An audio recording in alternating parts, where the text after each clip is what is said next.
What's new over with you? Nothing, man. Just I was telling you that my latest thing yesterday with the CBS thing, but that's pretty much Are that's you really willing to share? Because that's a really interesting story. yeah, I'll definitely share. So I wrote a script like in 20 I don't know, gosh, in 2010 or something like that. Had it sitting for a while. Wasn't gonna do anything with it. And then one of my buddies told me go, copyright it, all that. So I got the rights to it, about 2 years ago, I think it was. Yeah, but 2023, I got the rights to it. Have the rights till 2028. So I own everything on it. And come to find out, my parents called me, like 5 nights ago, 6 nights ago, and they're like, "Hey, is your show on CBS?" And I was like, "No." And they're like, "You might wanna check this out." So I go and I look, and, I see that CBS has infringed on all of my rights. They made a show and stole my rights. So now it's lawsuit times, payday time. So yeah, that's it. So they took your concept, your script, and made a show on CBS network, and you didn't even know it was happening. Didn't even know it was happening. Not only that, the character likeness they stole on because I had 23 episodes. Not only did I have 23 episodes, but I had like 4 variations of those 23 episodes. So I had characters doing different things. I had different things going on within the DM. Well, the show's called the DMV. So I had different things going on in the DMV, um, different contests that they do. So they stole the likeness of everything. So that makes the payday even deeper because it means they literally just took everything from me. And then come to find out with LegalZoom, I had copyrighted it as well. So I own everything, like everything. So I'll just be waiting. Yeah, someone's gonna get a payday. How about that? Yeah, yeah, it's just one of those things. I think they wanna settle out of court instead of making a big deal because you know my potential of what I can do with the media. Yeah. Um Mike had a question. How did they access the script? That's a good I was thinking that too. Oh, yeah, okay, so let me give you the backstory on that. So, when I had this initial, idea, I was talking to a friend about it, but he said, "Don't tell me anything. I don't wanna know anything. Make sure you get the rights," because he has some shows on Hulu and on Netflix. He was like, "Get this done before you even talk to me about it." So, I did, got everything done, explained it to him, and then what he did is he after we got, like, the thing back because you get a envelope back from the Writers Guild and from your copyright, so with your number on it and everything. So once I got that back, he went because we were gonna do a treatment. We were gonna do they call it a, sizzle reel. We were gonna Mm, do a sizzle reel because we had, interest from Hulu and Netflix. So he went in and met with 2 females, which I believe are the ones that stole the idea. And I think he thinks I'm, like, upset with him about this whole thing, but I'm not. I'm very more thankful about him telling me to protect everything because it's less work for me. I really didn't wanna have to be involved with everything on the day to day because I know how Hollywood is. I didn't wanna have to do that. I was looking to really just sell. So, um he helped me a great deal because we didn't have to go into the sales role. So he went in there and he promoted the idea. What I believe happened, I don't have proof yet until we, get the discovery and all that stuff. But what I believe happened is they went in, didn't do their due diligence to see who owned the rights, or someone at CBS that was in, let's say, the production team was like, or the executive production team was like, you know what? We have this slotted for losses every single year. So let's just make sure we pay him out when he makes a big deal about it and keep moving with it. Because the only reason I say that is because it's my goal with this was to make a show that was like The Office, to replace The Office. Um, so the longevity, the syndication, everything with it is extremely valuable. So we'll see. I'll just wait for the payday. wow, that's really interesting. So it's almost like it went into like a data bank. Producers are looking for something to do, and they found, oh, hey, DMV sounds interesting. Let's work on that. But they didn't like go through the process of whatever the process is, the show business, right? Of Right. making sure everybody gets what they're entitled to. Well, a lot of things that happen in Hollywood, one of the reasons I got out of that business is, it's it's very cutthroat. So they'll just go steal your idea and then they'll just pay you out for it. That's just normal. Hmm. That's typical.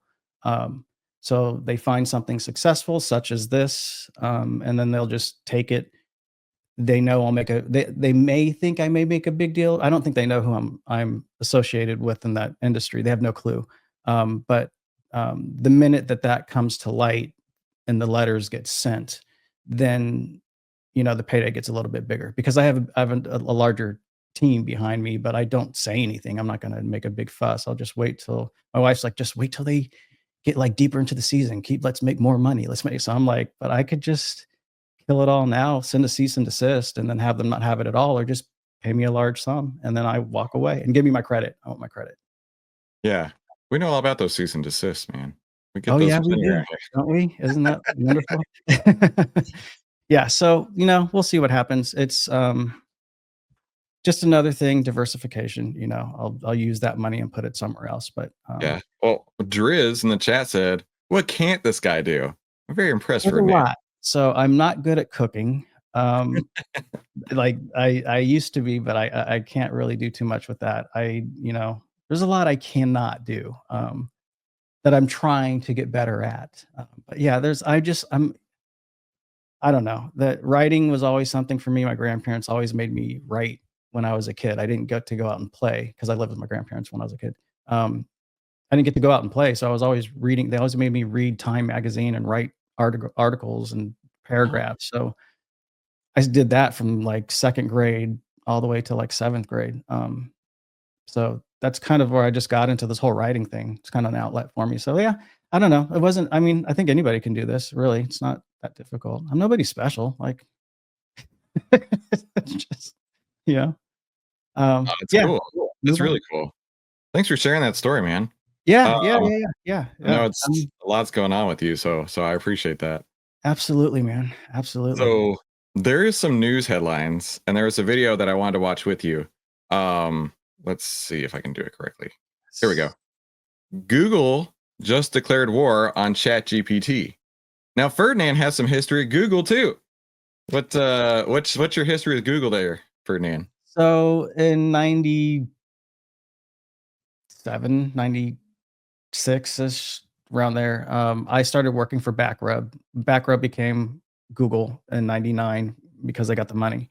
But prior to that, I was helping with the original team to help code and patent the search algorithm that everybody uses today for search. So anything that you put into Google, we built that search algorithm and then patented that specific process of search. So every search engine that you use across the board, I don't care really who it is, kind of built off of that foundation of how we patented and built that algorithm.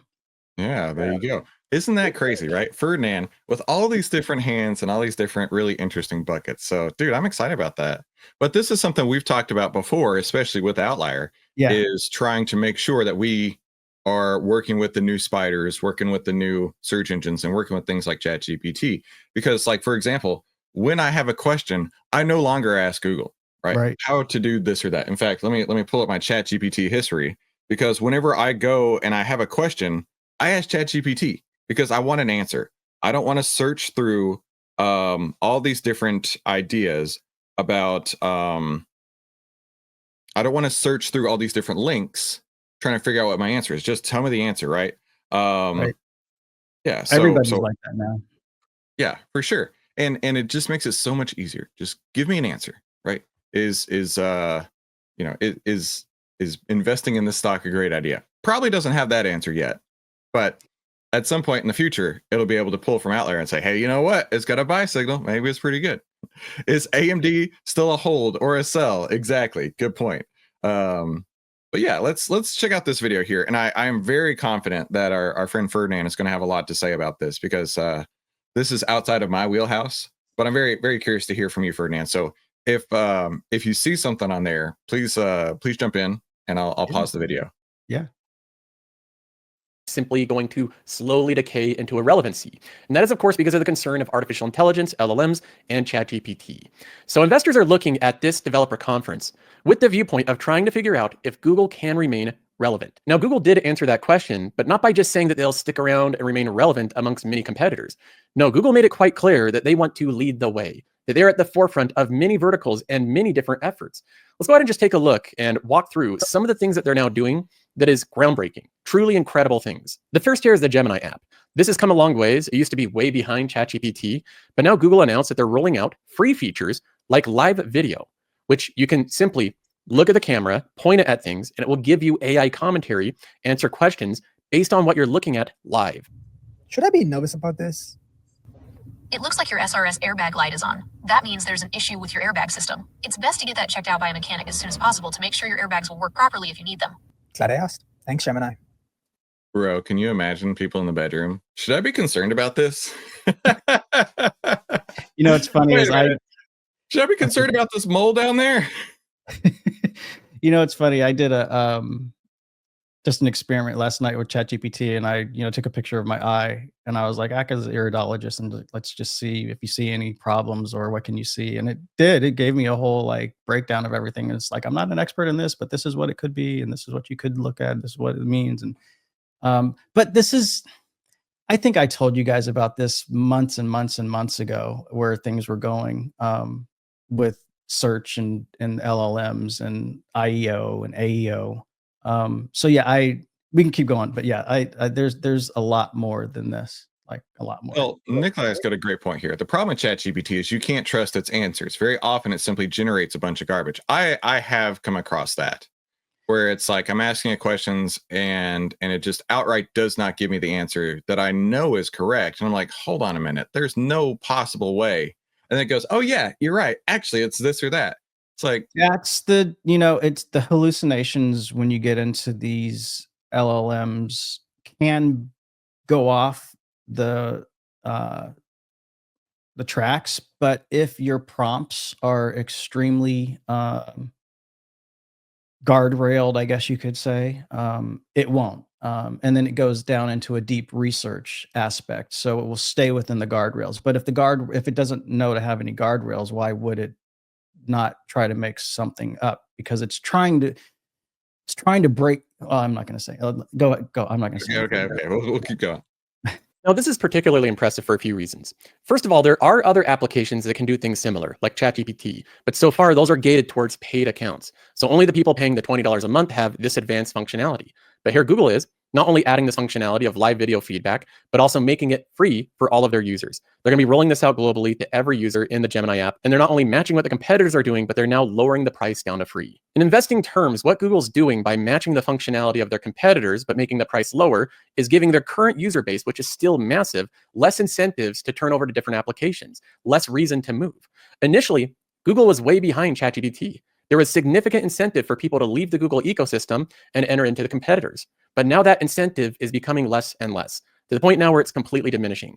We have another example here of Google pushing the limits, this time not just matching competitors, but creating entirely new features. For example, live video language translation. Let me turn on speech translation.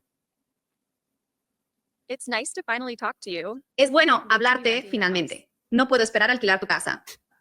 Te vas a divertir mucho y creo que te va a encantar. You're going to have a lot of fun, and I think you're going to love visiting the city. The house is in a very nice neighborhood and overlooks the mountains. That sounds wonderful. This is obviously groundbreaking stuff. Being able to communicate with someone else in an entirely different language, have it translate everything you're saying on the fly in your voice is incredible.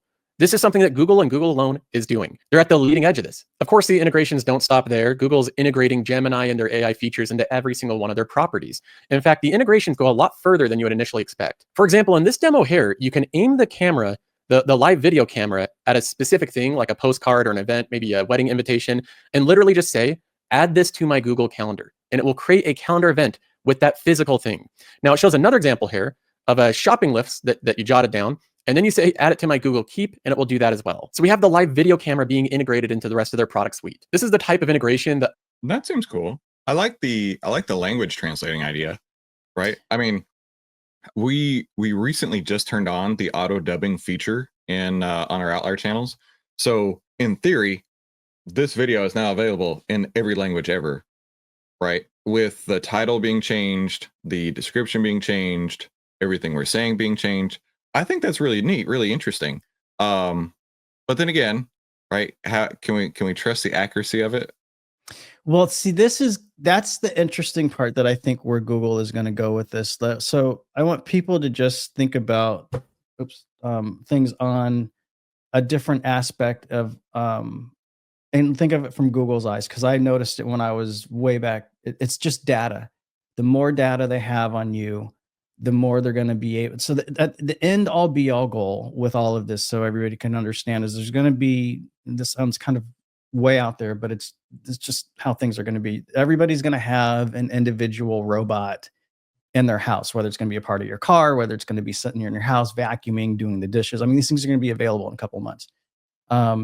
They're going to be easily available to every family shortly when that specific robot has the data. So let's just say the data from your Google Docs, your Google Calendar, your Gmail, the videos that you watch, the restaurants that you eat, that you go on maps, that you've shared, that you've reviewed. When all of that data has come in and is in one specific place, it may seem like it's a privacy violation, but then think of how much easier things are going to be. So, like, I have an allergy to pepper. It's very hard for me to go out to restaurants to eat because I have an allergy. So I'm very specific of where I go with this specific these data points. The recommendations now are going to make it a lot easier for me or my family to find places that are going to be easier for me to eat at when we go out, wherever it may be, because it's pulling in all that data. So that's kind of where things are going. It's going to have these robots. Your car is going to talk to you. I think I was talking to you about that, Chris, where tell you where you can get a shake, or where the best place to buy something, or schedule everything. Soon you're going to see in your ChatGPT, you're going to be able to buy through that. It's already in effect right now. Someone sent me something this morning where you can buy through one of the LLMs right now. They're experimenting with it. So, and Square's in talks with that right now. Stripe is as well. Yeah, So, like, hey, go buy me some toothpaste, and it well, just no. It's for you. more of the robot will buy for you. So if you go and you say, hey, if this is sold out right now, or it's not available right now, buy this for me when it becomes available, that's going to make the purchase for you. So you won't have to do any of that anymore. It's just going to be a lot easier. So it's going to track everything for you. So that's kind of where things are going with this. So it doesn't surprise me that Google is trying to take the forefront with the data that they have, because they have the most data pretty much out of anybody out there. ChatGPT is getting there, but ChatGPT doesn't have everything that Google had in the very beginning. Yeah. So, yeah. No, it's interesting. Hey, totally off topic, but have you seen the movie Mrs. Doubtfire? Yes. Yeah. Okay. So my wife and I, we like to watch classic movies with our kids. We find the classic movies are actually pretty great, Yeah. especially compared to a lot of stuff these days. Oh, of course. We were watching that, and Pierce Brosnan was like the villain of the story, I guess you could say, because he's trying to swoop in and take the wife. And he was James Bond. And he also has a pepper allergy in the movie. And we're watching this, and I'm laughing my face off, because here's James Bond, and he's like, "Oh, I have a pepper allergy. Do not give me anything with pepper." And they go to this restaurant, and of course, Robin Williams, Mrs. Doubtfire, douses everything with pepper. And James Bond picks up this shrimp covered in pepper and is like literally dying on the screen. And I'm laughing my face off, because I'm like, he's James Bond. He can't be allergic to pepper. That's impossible. We thought that was a joke. We didn't know that was a real thing. That must be really hard. It sucks, man. It's definitely changes the way your wife has to cook things. I mean, put it that way. It's like different season. No, what's weird is white pepper doesn't affect me at all. It's only black pepper. Dude, don't even. I'm weird. I'm a weirdo, like straight up, like just weirdo. Okay, let's get back over this video here. Other companies simply don't have. They don't have the billions of touch points with different users, but Google's able to leverage this, and they are. Now, getting to another aspect of this demo, quite possibly the most impressive thing that we saw yesterday was Google's ability to create AI videos. We know that they've been good at this for a long period of time. In fact, Gemini has probably been the best by far in image generation and video generation. You can thank their huge library of YouTube content to train that data on. But regardless, they've introduced Flow, a new AI film studio that ties together all their various products to work in concert to create films. It uses VO, Imagen, and Gemini all together and strings different pieces of content together. One of the issues with AI video is there's a lot of discrepancies, inconsistencies. There's no continuity between clip after clip, and this hopes to solve that. So we have some insane examples of this tool being used. Like all Okay, hang on. Before we go to that, Interesting. I didn't know this. This is no, this very, reminds me of Sora. You remember when Sora was like yeah, first announced? Everybody was like losing their minds. yeah. This is I'm okay. Now, how are they? I'm interested in this. How are they piecing everything together for the continuity? That's interesting. Oh no, but you know what I recently used for continuity for a little promo that I put together was ChatGPT. So I said, you know, generate me an image of this, and then I took it over to the I guess the Sora part of ChatGPT. I don't really know. And I asked it to animate it, and I came up with something really cool. You might have seen this before.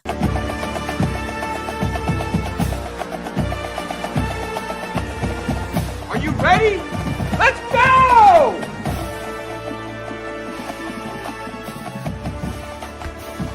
Respect is earned. Respect is never given. I don't know if you've seen that before, but Our University is every Tuesday and Thursday in the afternoons right now. And all of those video clips were generated with ChatGPT and whatever version of Sora is available. I don't know. That was decently consistent. What you tell me? No, it's amazing. I love what AI is able to do. I'm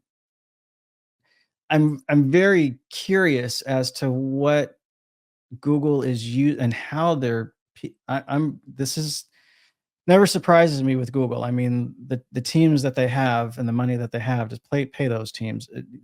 This has got to be something. So I'm very interested to see what this video says about how they bring this together. But yeah, the video that you can do and images, and even if you use ideogram right now for things, there's so many things that you can do.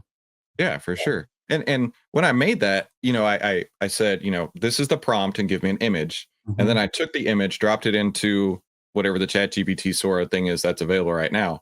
And I was like, okay, now make the crowd cheering, you know, make the students be excited.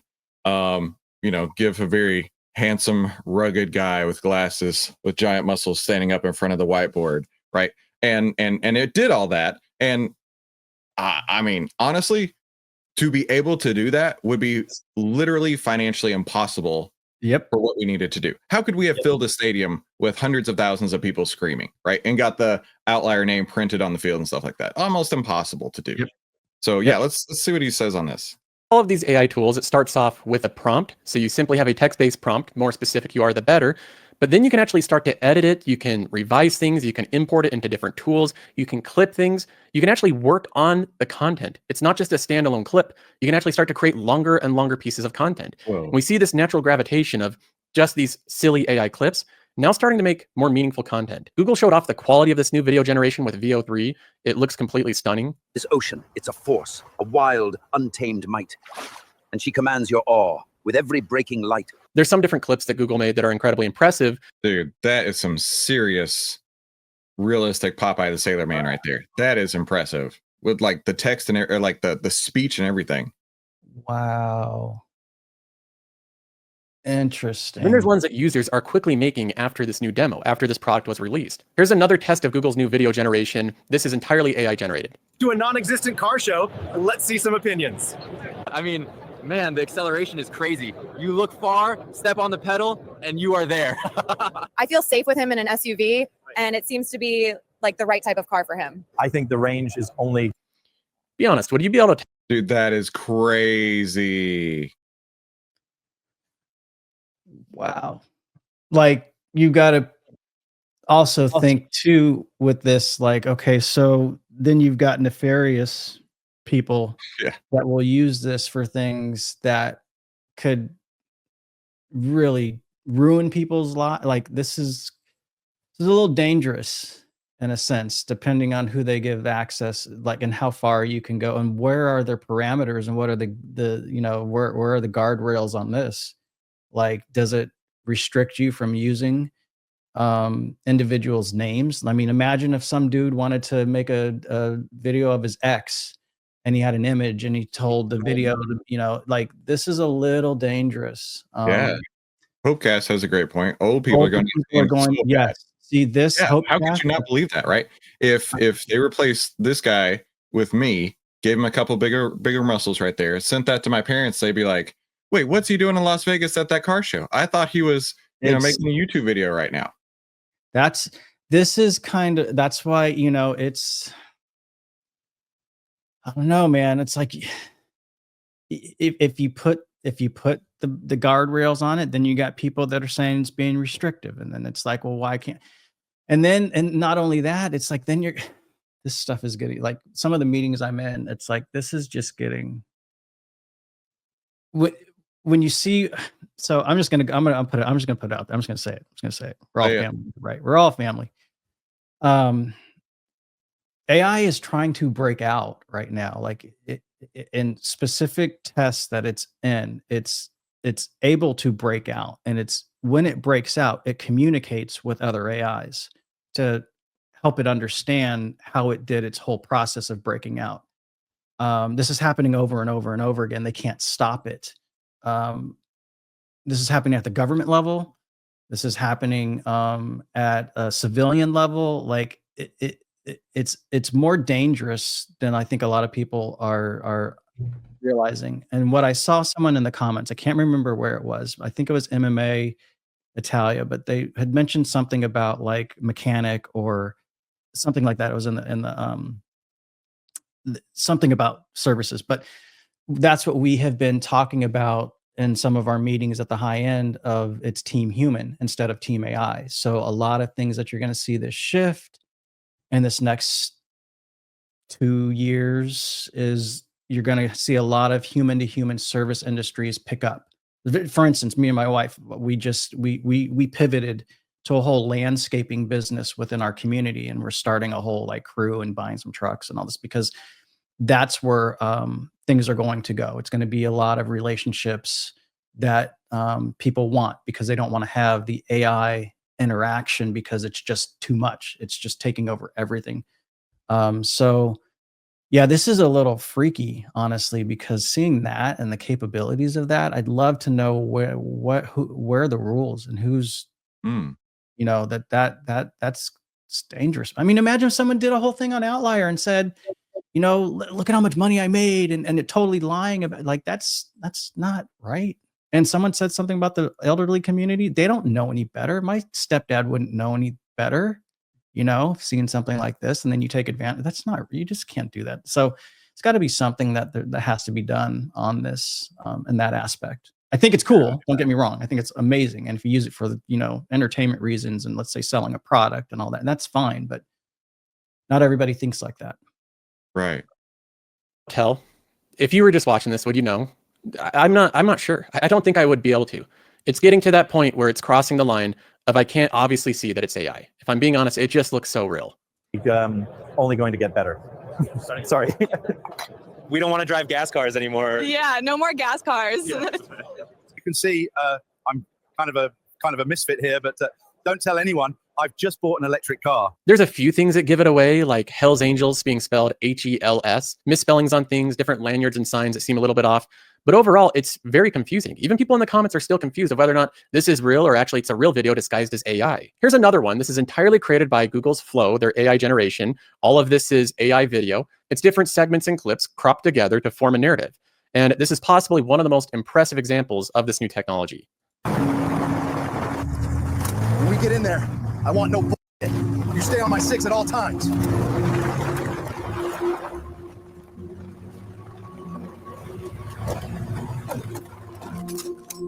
Stay sharp. They're nasty and dangerous. Stay alert. What the hell happened here? Where are the bodies?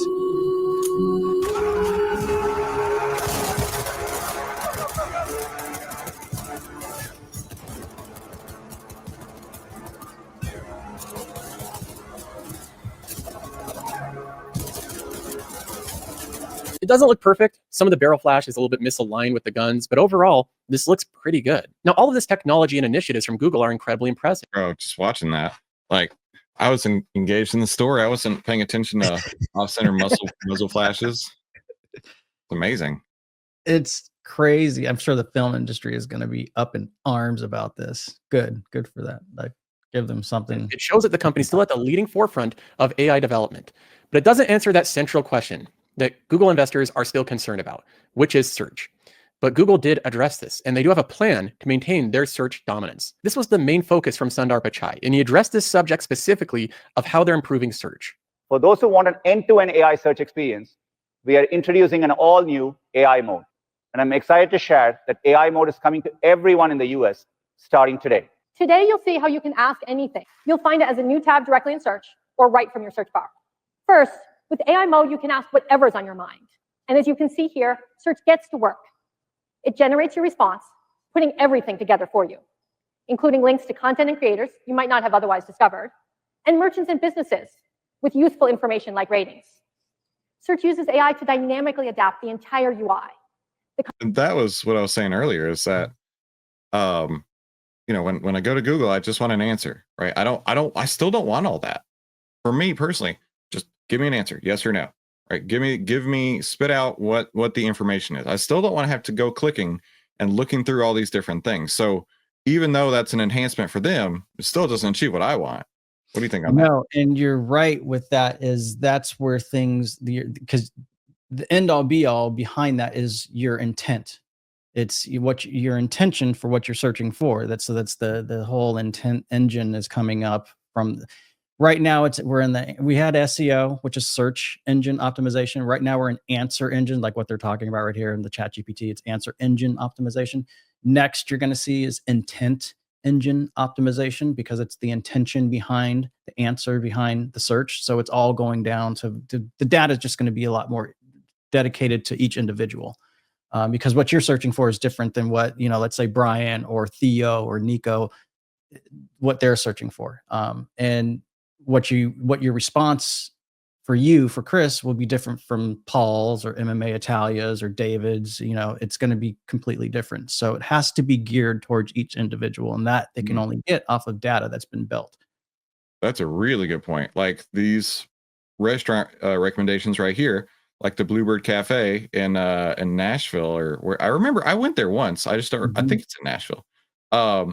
It's like, they put pepper on everything, right? The biscuits and gravy, the shrimp and grits, the brisket tacos. No matter what, there's a little bit of pepper on everything. And so if it had Ferdinand's data, it wouldn't include that.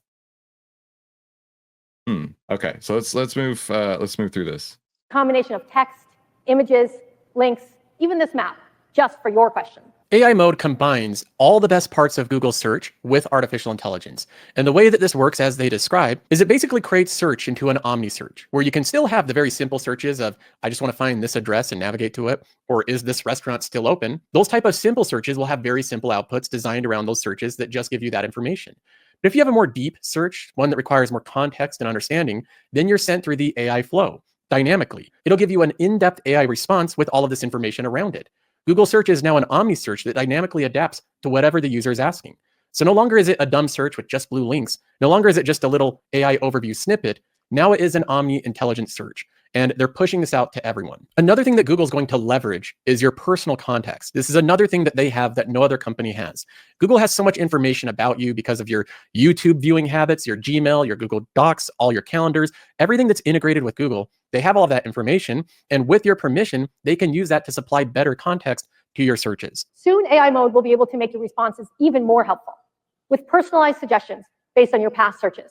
So now, exactly what you were talking about there, right? It's not just the answer, it's Ferdinand's personal answer. Why, at the end of the day, as a company, why wouldn't you want to have, I get it. Why wouldn't you want to have that? That's the more that you can personalize that specific data for their specific answers and their specific intentions, the more you're going to have, more you're going to capitalize on all the market space. Like, that's going to be all yours. Yeah. And if you're offering it for free, but you're selling the data, that's what they do, then, you can't lose. But when Web3 comes, that's when things will switch, because they won't have that capabilities, but we're still a little ways away from that yet. Yeah. So I wanted to look in Outlier on Google real quick, right? So it got a buy signal a few days ago. It has the green overlay, which means it's in an uptrend. The sector is getting, actually it peaked on the greed a couple days ago. The sector breadth has been going down. And then if we look over here, the fear and greed for Google on its own is pushing up. So Google's kind of bucking the trend here in the tech sector, which sounds great. But Ferdinand, you may have heard me say this before, but 40% of the move of a stock is due to the market, 30% due to the sector, and 30% due to the stock itself. So Google may be primed, but if it doesn't have the sector and it doesn't have the market working with it, it could really struggle. Let's check a chart over here. There you go. I mean, it's doing all right. It's up 2% yesterday. Looks like it's going to be up another 2% this morning. People like this. People like this new search engine and everything that they're talking about here. It seems Would like. you buy if someone didn't have Google? If someone came to you and said, "Hey, Chris, I'm thinking about getting some stock. Would you buy Google right now? Is a good time to get in?"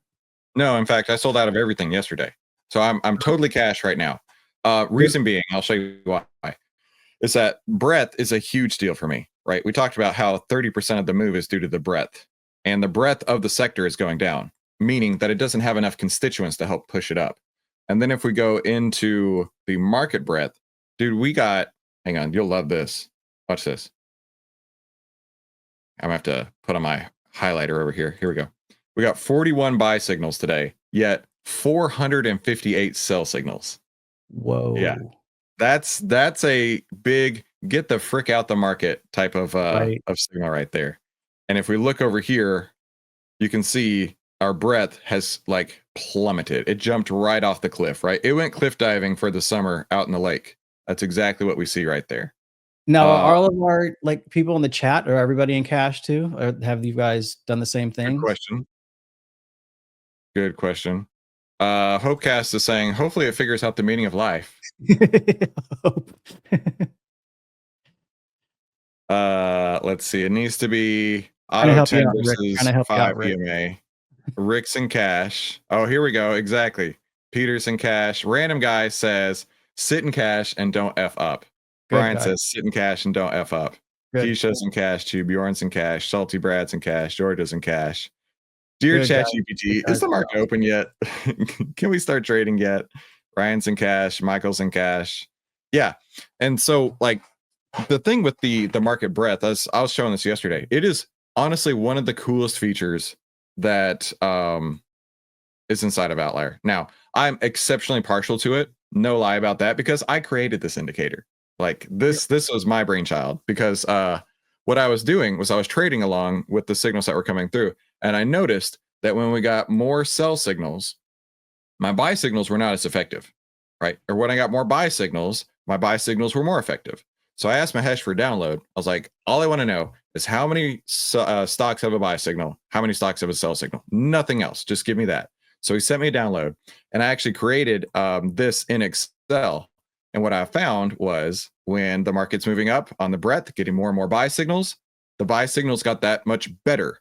When the market's moving down, the buy signals got that much worse. So when you combine them, right, with the sector, with the market, and with the buy signals together, that's when things started clicking. And I was making money hand over fist. And I'm like, okay, this is how it's done.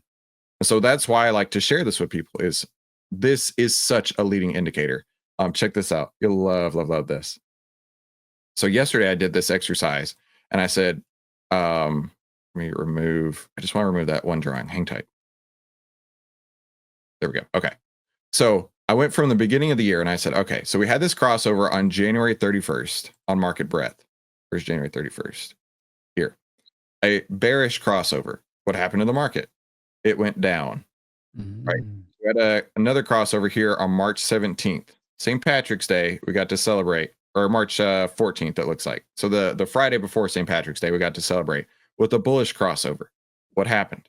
The market went up. Now, it didn't go up much, but it also let you know right soon after that, on the 27th, that it was a bearish cross happening back down.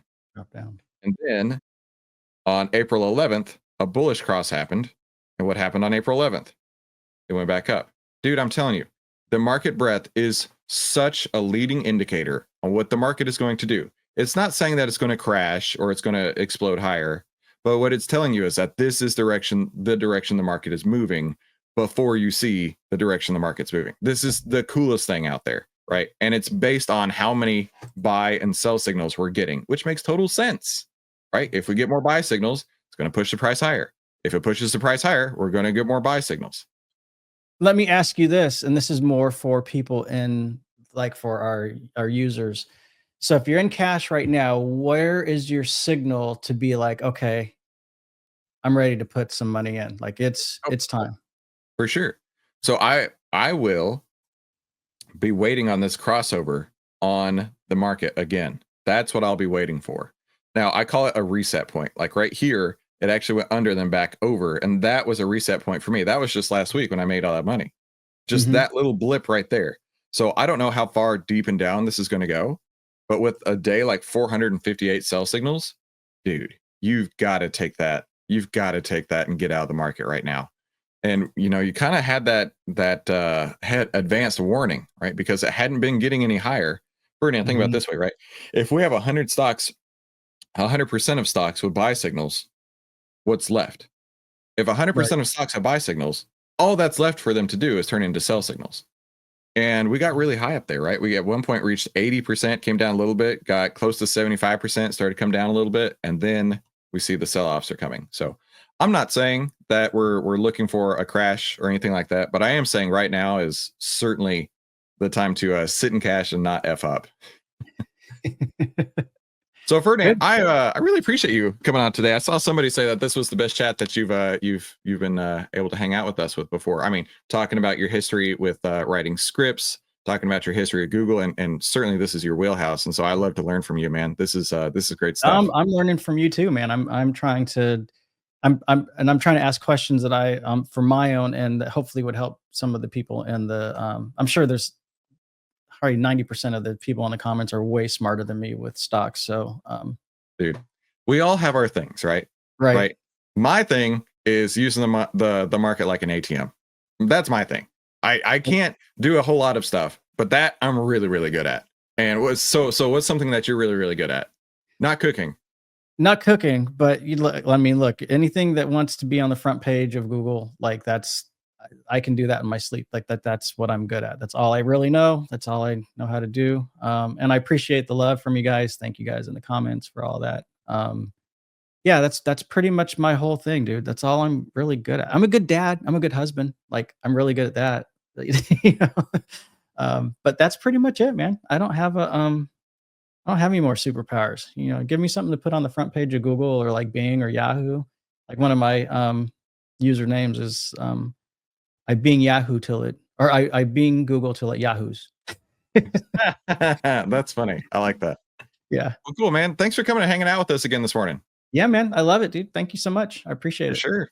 And if you're ready to save time, make money, and start winning with less risk, I would definitely click one of these two videos. And I'll see you this afternoon. Talk soon.